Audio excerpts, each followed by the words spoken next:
الرحمن الرحیم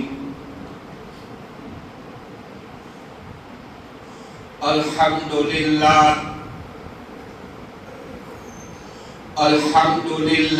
وحدہ والصلاة والسلام علی من لا نبی بعدہ انا خاتم النبی لا نبی بعدی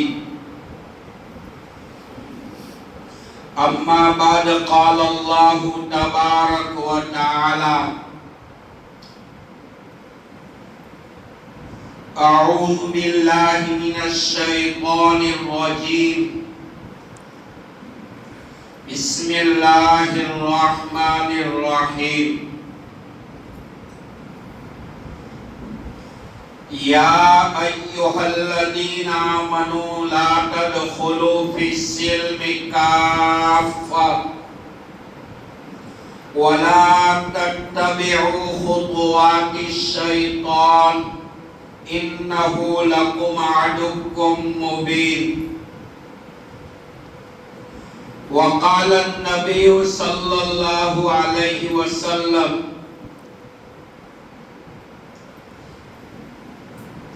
الاسلام یہدم ما کان قبلہ او کما قال صلی اللہ علیہ وسلم۔ معزز مکرم محترم واجب الاحترام قابل قدر ذی وقار واجب التکریم علماء کرام بزرگان دین معزز بھائیوں دوستوں عزیزوں بزرگوں اور ملت اسلام کے نوجوانوں، رب کائنات نے جن نعمتوں سے مجھے اور مالا مال کیا ہے، دینی دنیاوی ظاہری باطنی جسمانی روحانی جانی مالی، ایمان اور اسلام، قرآن پاک، جناب نبی کریم صلی اللہ علیہ وسلم جیسے شفیق نبی اور آپ صلی اللہ علیہ وسلم کی امت میں پیدا فرمایا۔ اللہ پاک کی نعمتوں کو نہ کوئی لکھ سکتا ہے نہ کوئی گن سکتا ہے۔ لکھنے والا دنیا بھر کے کاغذات کو جمع کرے، دنیا بھر کے سمندر کے پانی کی روشنائی کو جمع کرے اور دنیا بھر کے درختوں کی قلمیں بنائے، کائنات میں کوئی انسان یہ چاہے کہ میں اللہ کی نعمتوں کو لکھ سکوں یا گن سکوں تو لکھنے والے کی زندگی موت کے گھاٹ اتر جائے گی، کاغذات ختم ہو جائیں گے، کاغذات کم پڑ جائیں گے، روشنائی ختم ہو جائے گی، قلمیں ختم ہو جائے گی۔ اللہ کی نعمتوں کو نہ کوئی لکھ سکتا ہے نہ کوئی گن سکتا ہے۔ وَإِن تَعُدُّوا نِعْمَتَ اللَّهِ لَا تُحْصُوهَا، اللہ کی نعمتوں کو اگر تم شمار کرنا چاہو تو شمار نہیں کر سکتے۔ نعمت کے ملنے کے اوپر شکر ادا کرنا اور تکلیف کے پہنچنے پر صبر کرنا یہ مومن کی شان ہے۔ تکلیف والا راستہ جس پر انسان دنیا میں صبر کرتا ہے، یہ راستہ بھی انسان کو جنت میں پہنچانے والا ہے۔ اور نعمت خداوندی پر انسان جب شکر کرتا ہے تو یہ شکر والا راستہ یہ بھی انسان کو جنت میں پہنچانے والا ہے۔ اللہ تعالیٰ مجھے اور آپ کو ذاکرین میں سے بنائے، شاکرین میں سے بنائے، عابدین میں سے بنائے، عاقلین میں سے بنائے۔ اللہ تعالی ناشکروں میں سے نہ بنائے، غفلت والی زندگی سے، ناشکری والی زندگی سے اللہ تعالی میری اور آپ کی اور پوری امت مسلمہ کی حفاظت فرمائے۔ میرے بھائیوں، قرآن پاک میں رب کائنات فرماتے ہیں کہ یا ایھا الذین آمنوا، اے ایمان والو، ادخلوا فی السلم کافہ، کامل طور کے اوپر اسلام میں داخل ہو جاؤ۔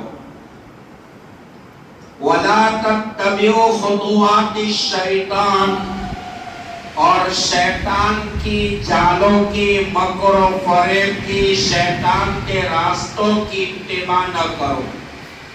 شیطان انسان کا کھلم کھلا دشمن ہے۔ شیطان نے دنیا میں نہ انبیاء علیہ السلام کو چھوڑا، نہ اولاد انبیاء کو چھوڑا، نہ صحابہ کو چھوڑا، نہ اولاد صحابہ کو چھوڑا۔ شیطان نے نہ اولیاء کرام کو چھوڑا، نہ اولاد اولیاء کرام کو چھوڑا۔ شیطان انسان کا کھلم کھلا دشمن ہے۔ انسان کے موت کے بستر پر، مومن کے موت کے بستر پر شیطان اپنی پوری طاقت کو استعمال کرتا ہے۔ شیطان اپنی پرزور طاقت کے ذریعے مرنے والے کو اپنی جال کا شکار بنانا چاہتا ہے تاکہ مرنے والے کی آخرت تباہ ہو جائے۔ اس لیے تو حدیث پاک میں فرمایا لقنوا موتاکم بلا الہ الا اللہ، مرنے والے کو لا الہ الا اللہ کی تلقین کرو۔ لیکن پڑھنے والا بستر موت پر، مرنے والے کے بستر پر پڑھتا رہے، ان کو پڑھنے کے بارے میں آرڈر نہ کرے۔ ہو سکتا ہے سکرات کے عالم میں ہے، اگر اس وقت مرنے والے کی زبان سے کوئی کفریہ کلمات نکل گیا تو عاقبت الی آخرہ وہ انسان ہمیشہ ہمیشہ جہنم کی آگ کا شکار ہو جاتا ہے۔ اس لیے تو علماء اور محدثین فرماتے ہیں مرنے والے کو وہی کلمہ تلقین کرے جو مرنے والے کا ہمدرد ہو، ان کی موت سے خوش ہونے والا نہ ہو۔ وہ مرنے والے کو موت کا یہ کلمہ تلقین کرے۔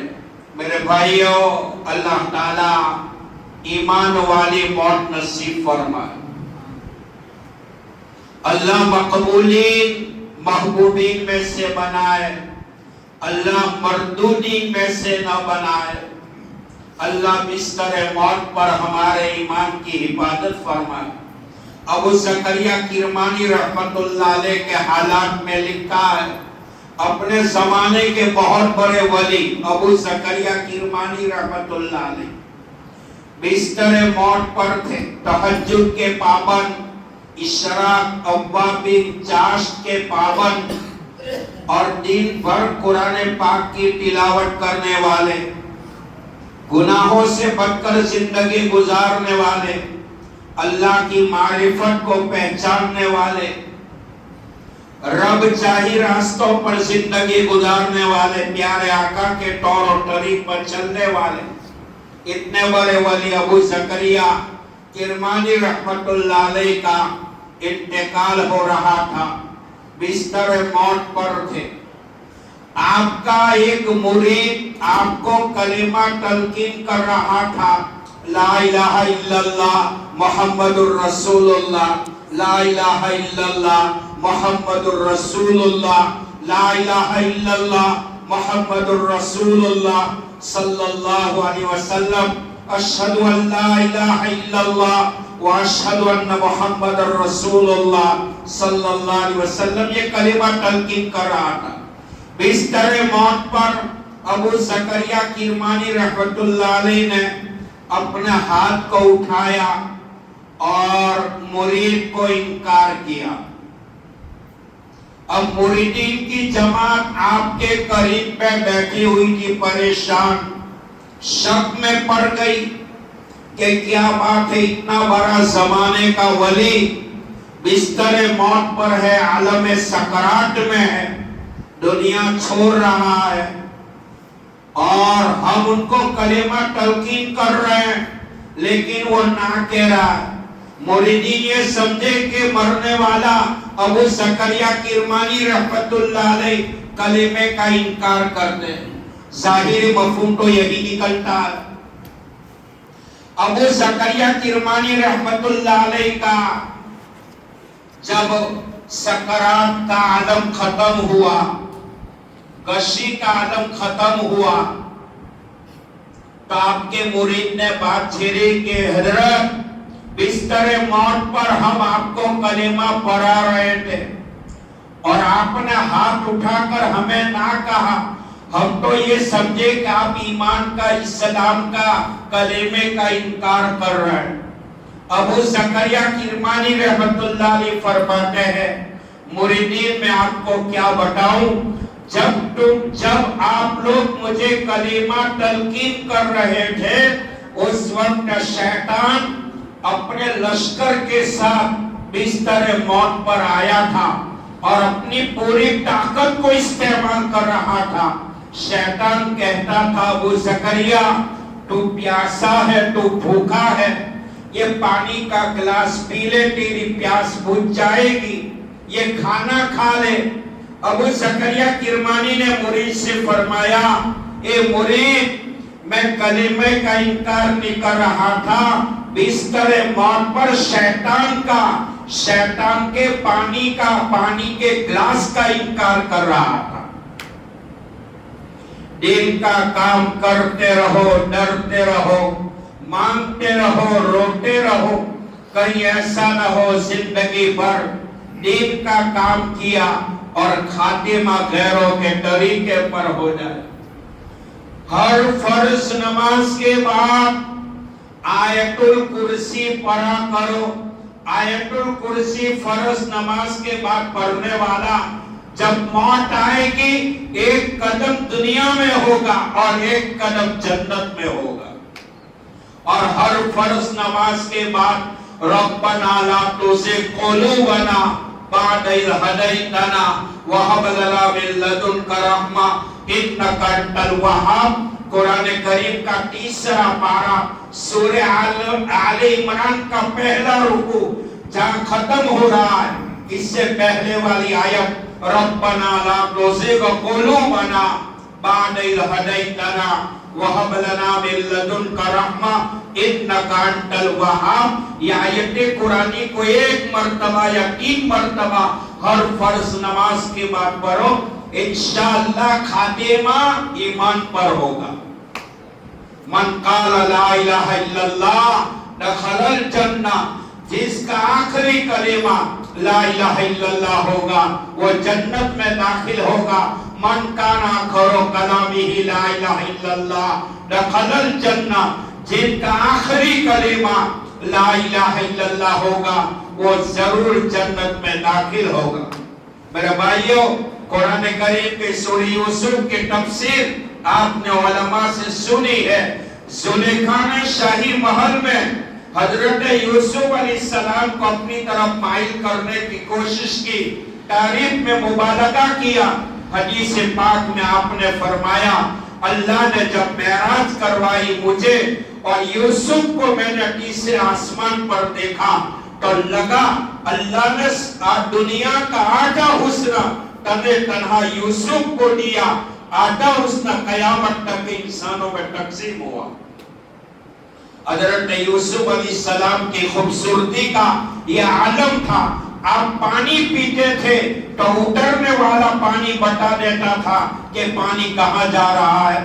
اللہ تعالیٰ نے وہ سیرت عطا فرمائی تھی، وہ صورت عطا فرمائی تھی، وہ کمالات عطا فرمائے تھے، وہ حسن عطا فرمایا تھا۔